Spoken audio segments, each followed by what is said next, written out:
ఏమోలేండి master, మీకు తెలిసినంత ఇదిగా నాకు తెలియదు, మీరు చెప్పినట్టు నేను చెప్పాను. నేను ఫస్ట్ చూపించాను కదా రాయి, దాన్ని గెమిట్రాల్ అంటారండి. మామూలుగా గ్రామ దేవతకి పెట్టుకునేటప్పుడు ఆ గెమిట్రాల్ని కూడా పూజిస్తారన్నమాట.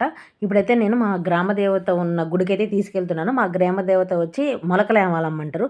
ఆ యెల్లో కలర్ బిల్డింగ్ ఉంది కదా, దాన్ని ప్రాథమిక వైద్య కేంద్రం అని చెప్పి కట్టారు మా చిన్నప్పుడు. బట్ అది ఎవ్వరూ అక్కడ వచ్చింది లేదు, చేసింది లేదు, అట్లానే ఉంది. ఇప్పుడు అందరు పశువులు తోలుకుంటున్నారు. ఇదైతే మా స్కూల్ అండి. మాకు చదువు చెప్పి మమ్మల్ని ఇంత పెద్దలను చేసిన స్కూల్ ఇది. మేము ఫస్ట్ క్లాస్ నుంచి సెవెంత్ వరకు ఈ స్కూల్లోనే చదువుకున్నాము. ఇప్పుడు చూడండి ఆ స్కూల్ ఎట్లా అయిపోయిందో. అసలు అందరూ డీఎస్సీ కోసం కొట్టుకుంటున్నారు కదా! డీఎస్సీ వస్తే ఈ టీచర్లు ఈ ఖాళీ రూముల్ని చిమ్ముతారా? లేకపోతే ఇంకేమైనా చేస్తారా? నేను అనకూడదు కానీ, అసలు పిల్లల్ని ఎవరు గవర్నమెంట్ స్కూల్‌లో చేర్పిస్తున్నారు? అందరూ ప్రైవేట్ స్కూల్‌లో చేర్పిస్తున్నారు కదా! ఇది ఇక్కడ ఇల్లు ఇచ్చారండి గవర్నమెంట్స్.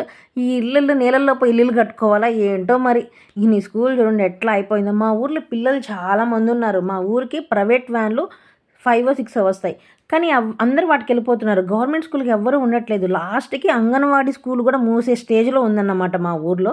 అంటే అందరూ ప్రైవేట్ స్కూల్‌కెళ్ళిపోతున్నారు. గవర్నమెంట్ స్కూల్ అయితే అసలకే ఆపేస్తూ ఉన్నారు. ఇది గ్రామ దేవతకి వెళ్ళే రూట్‌లో మాకు కొద్దిగా ఇల్లులు అవేమి ఉండవు. కాబట్టి నైట్ వెళ్ళే వాళ్ళకేందంటే ఇట్లా చీకటిగా ఉండకూడదని చెప్పి పోల్స్ ఏసి మరీ లైట్లు పెట్టారు. అన్ని ఊర్లో ఎలా ఉంటుందో తెలీదు కానీ, మా ఊర్లో గ్రామ దేవతకి ఎదురుగ్గా శ్మశానం ఉంటుంది. అదేనండి శ్మశానం. ఆల్రెడీ అక్కడ ఏవో వర్క్స్ జరుగుతూ ఉన్నారు. రీసెంట్‌గా ఈ మధ్యనే రేకులేసి వచ్చిన వాళ్ళు అంటే ఎండకి గానీ, లేదా వర్షాలు పడ్డప్పుడు గానీ ఎట్లాంటి ఇదవ్వకుండా రీసెంట్‌గా అయితే ఇది కట్టారనమాట.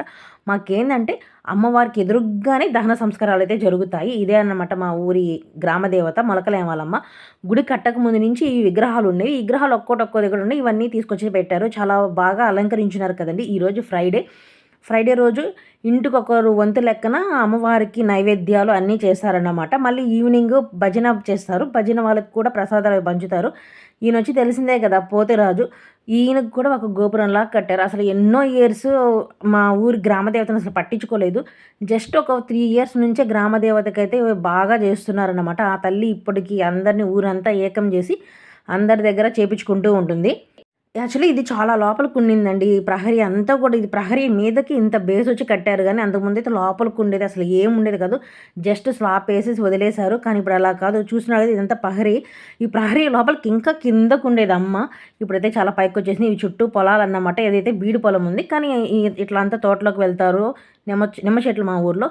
అమ్మవారికి ప్రెజెంట్ అలంకరణ అయితే జరుగుతుంది. అందుకే తలుపులేసేస్తున్నారు. ఇది కొత్తగా కట్టారండి. జస్ట్ ఒక 1 ఇయర్ ఆర్ 2 ఇయర్స్ అవుతుంది టెంపుల్ పూర్తయ్యి. ఈరోజు ఉభయం వాళ్ళన్నమాట. ఇవన్నీ చేసుకుంటూ ఉన్నారు. అమ్మవారికి మనకు తోచినంతండి చీర, పూలమాలలు. సో, వాళ్ళ ఇష్టం. ఇక్కడ చిన్న శిలల్లాగున్నాయి చూడండి. రవిక కప్పున్నారు గ్రీన్ కలర్‌ది. అవి పాతవన్నమాట. రీసెంట్‌గా అయితే విగ్రహం ప్రతిష్ఠించారు.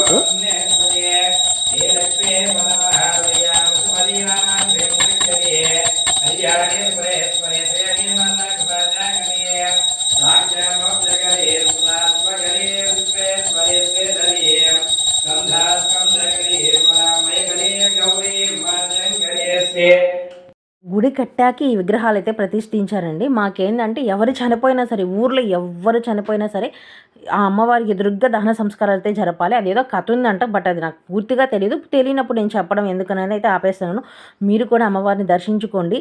ఎంత ప్రశాంతంగా ఉంది కదా! ఎంత కలగా ఉంది కదా అమ్మవారు. అమ్మవారిని నేను మనస్ఫూర్తిగా అయితే కోరుకొని వెళ్తున్నాను. నాకు ఎగ్జామ్‌లో మంచి రిజల్ట్ వచ్చేలా చేయమనని. సో, ఇంకా అమ్మవారికి ఏందంటే ప్రతి శుక్రవారం అందరూ ఇంటింటికి ఒక్కొక్క లెక్కన చేసుకుంటూ ఉంటారు. అదేనండి శ్మశానం. అక్కడ రచ్చ కనిపిస్తుంది కదా! ఆ రచ్చ దగ్గర అయితే దహన సంస్కారాలన్నీ చేస్తారు. అక్కడనేది అమ్మవారికి ఎదురుగ్గా అయితే ఉంటుంది. ఇంకా ఫైనల్లీ ఇదేనండి మా ఊరి గ్రామ దేవత మొలకల యామాలమ్మ. బాయ్.